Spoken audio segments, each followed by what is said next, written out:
Hi friends, welcome to our channel learn before you lose. तो friends, जैसा कि आपने थंबनेल में देखा है, तो आज का टॉपिक थोड़ा सा हटके है। इससे पहले जो मैंने वीडियो बनाए हैं वो WD ज्ञान स्टॉक मार्केट कोर्स के ऊपर है। आज का वीडियो बनाने के पीछे पर्पस है, थंबनेल तो आपने देखा ही है। तो हो सकता है आज जो मैं स्टोरी आप लोग को बताऊं, आप में से काफ़ी लोग को शायद पता हो सकता है आपने कहीं पढ़ा हो या कोई न्यूज़ देखा हो। पर ये बेसिकली वीडियो उन नए लोगों के लिए है जिन्होंने अभी तक मार्केट में सिर्फ हरियाली देखी है और उन्होंने कोई बड़ा किसी का लॉस होना, बिग लॉस होना ऐसा कभी सोचा नहीं है। तो देखिए फ्रेंड्स, हमको क्या लगता है कि अगर मेरे को सही ट्रेडिंग टेक्निक या सही स्टॉक सिलेक्शन टेक्निक आती है तो मैं स्टॉक मार्केट में इजीली प्रॉफिट बना सकता हूँ। पर ऐसा नहीं है। मैं अभी आपको एक घटना बताऊंगा। हालांकि घटना थोड़ी पुरानी है, अप्रैल 2017 की घटना है और ट्रेडर का नाम था चिराग गुप्ता। तो उसके बारे में मैं आप लोगों को थोड़ा सा बताऊंगा। तो फ्रेंड्स, फ्यूचर एंड ऑप्शन आप जब उसको फैन से देखोगे तो बहुत ज़्यादा फैसिनेटिंग लगता है। आप जब उसको देखते हो और उसमें रोज़ पैसा 100 रुपये कभी 10 टाइम्स हो जाता है, 20 टाइम्स, 100 टाइम्स हो जाता है। कुछ लोग तो ऐसा कैलकुलेशन करते हैं कि आपका 1000 टाइम्स एक ही दिन में हो सकता है, एक्सपायरी के दिन पे। तो बेसिकली आज की घटना है वो एक्सपायरी डे की घटना है। जीरो हीरो प्रोग्राम काफ़ी वीडियोस डालते हैं और मैंने भी कुछ लोगों को बताया है कि जीरो हीरो आप कैसे बन सकते हो, बट उसके साथ में जो इंस्ट्रक्शन दिया था वो आज मैं आपको यहाँ पे बताऊँगा। ठीक है फ्रेंड्स, तो अपन चलते हैं अप्रैल 2017 में। मिस्टर चिराग गुप्ता, उस समय वो लगभग 27 ईयर के थे। उनको एक ही दिन में 5 से 10 मिनट में लगभग 20-25 लाख रुपए के आसपास का नुकसान हुआ था। तो फ्रेंड्स, अपन स्टोरी समझते हैं। तो फ्यूचर एंड ऑप्शन में चलते हैं। इन्होंने क्या किया था, आ, उस समय अप्रैल 2017 में निफ्टी 8600 8500 के आसपास ट्रेड कर रहा था। तो इन्होंने क्या किया, इन्होंने एक्सपायरी के 5 मिनट पहले, मतलब एक्सपायरी के दिन 3:25 PM, ठीक है, 3:30 को मार्केट क्लोज होता है, 3:25 या 20 PM में इन्होंने एक कॉल बाई करी 8600 की। इनका अनुमान था अगर मार्केट 8600 के बाद क्लोज होता है तो he will be in a decent game. अब अपन क्वांटिटी पे चलते हैं कि इन्होंने क्वांटिटी कितनी लगी थी। इन्होंने टोटल 11,250 रुपीज़ के आसपास लगाए थे और इन्होंने क्या किया था, निफ्टी के 3000 लॉट खरीदे थे।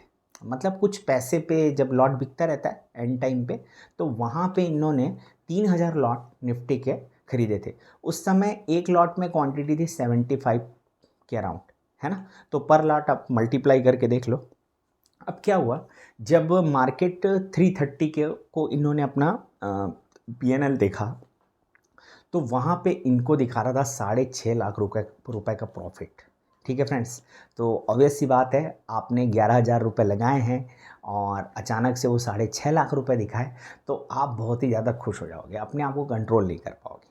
बट बंदे ने एक गलती क्या कर दी, इन्होंने क्या किया, ऑर्डर क्लोज नहीं किया। और पहले पहले थोड़ा सा, अभी थोड़ा सा रूल चेंज हो गया है, बट उस समय क्या था कि इन्होंने, एक तो पहली बात क्या था, इन्होंने MIS, आप जब ट्रेड करोगे, आप ऑप्शन भी ले रहे हो तो उसमें दो ऑप्शन आता है, एक लॉन्ग टर्म आता है, एक MIS आता है। MIS मतलब इंट्राडे ट्रेडिंग। तो इन्होंने MIS में नहीं खरीदा था, इन्होंने लॉन्ग टर्म में खरीदा था। एक्सपायरी का दिन था पर होना रहता है ना जिस दिन, तो उस समय क्या क्या गलतियाँ होती वो आपको इससे पता चलेगा। तो उन्होंने क्या किया, एक तो इन्होंने MIS नहीं खरीदा, लॉन्ग टर्म में खरीदा। दूसरा, इन्होंने समय पे उसको क्लोज भी नहीं किया। तो अब यहाँ से गेम चालू हो जाता है। तो गेम क्या है, आप समझना, जब STT होता है, STT एक चार्जेस होता है, हमको देना पड़ता है जब आप ऑप्शन बाय करते हो। अगर आप एक्सपायरी के पहले अगर आप ऑप्शन जब क्लोज करते हो अपना ट्रेड, तो आपको STT कितना देना पड़ता है, 0.05%। ठीक है, किसका, टोटल अमाउंट का। तो अब समझना, आपके पास जितना यूनिट है, जितना क्वांटिटी है, मल्टीप्लाइड बाई 8600 जो उस समय निफ्टी का प्राइस चल रहा था, उतना टोटल मनी का आपको 0.05% देना पड़ता है। कब, बिफोर, मतलब जब तक एक्सपायरी पूरा क्लोज नहीं हो पाता, मतलब उस दिन की ट्रेडिंग ख़त्म नहीं हो पाती 3:30 के पहले।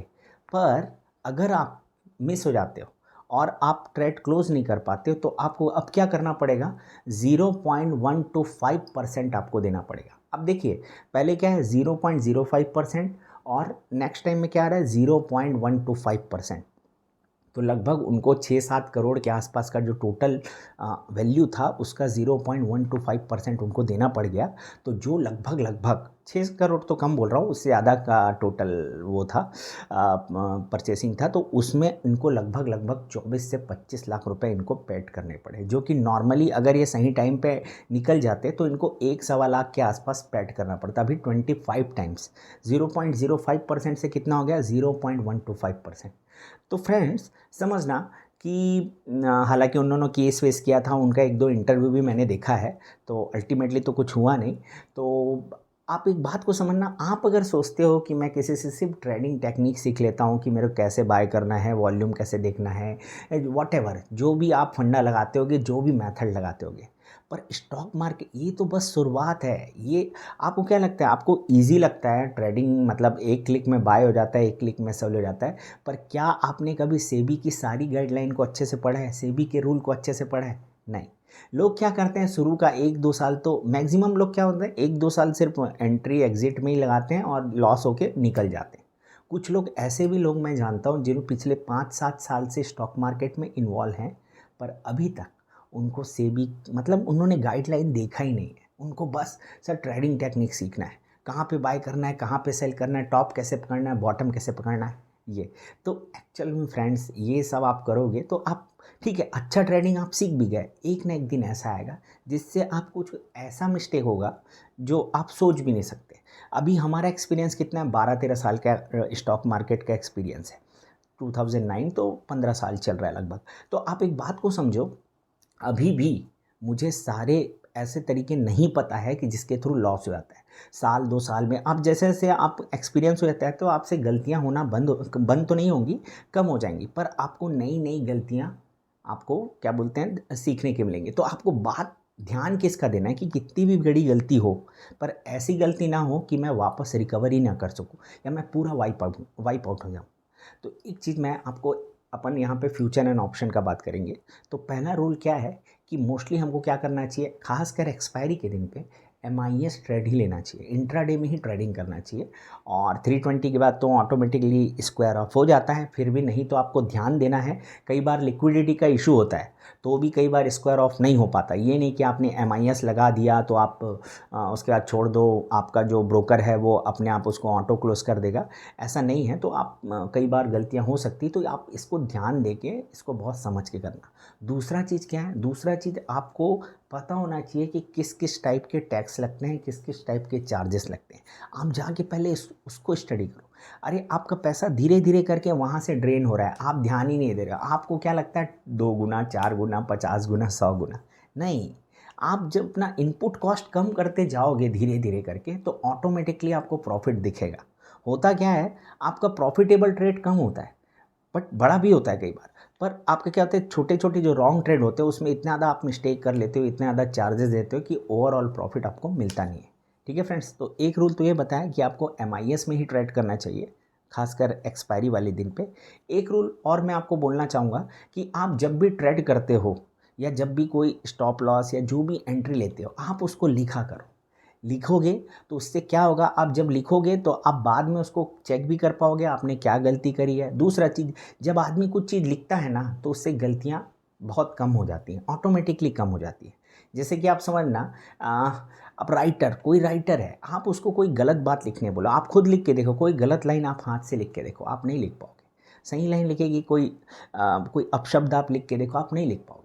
तो फ्रेंड्स इसीलिए स्टॉक मार्केट में ट्रेड करने के साथ साथ आपको और भी सारी चीज़ें, जो बाहर की चीज़ें हैं, आप जाओ यूट्यूब सर्च करो, आपको इंटरनेट में बहुत सारा जो फेलियर्स है, लोगों ने बड़े बड़े लॉस किए हैं, बड़े बड़े जो स्कैम हुए हैं, पहले जाके आप उसको समझो, क्योंकि वहाँ से आपको स्टॉक मार्केट का बेसिक प्रिंसिपल समझ में आएगा।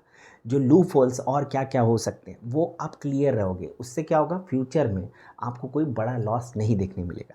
एक पर्टिकुलर मेरे साथ ही एक घटना हुई थी, 2020 या 21 इस टाइम की बात है ना फ्रेंड्स। तो मैं उसको, उस दिन मेरे को बहुत बड़ा लॉस हुआ था। मेरे मतलब बोलना चाहिए कि मेरा जो लेवल या जो औकात है उसके कंपैरेटिवली बहुत ज़्यादा लॉस हुआ था। तो हो सकता है किसी नेक्स्ट वीडियो में मैं उसको एक्सप्लेन करूँगा। और अब तक के लिए, आज के लिए इतना ही। Okay friends, bye.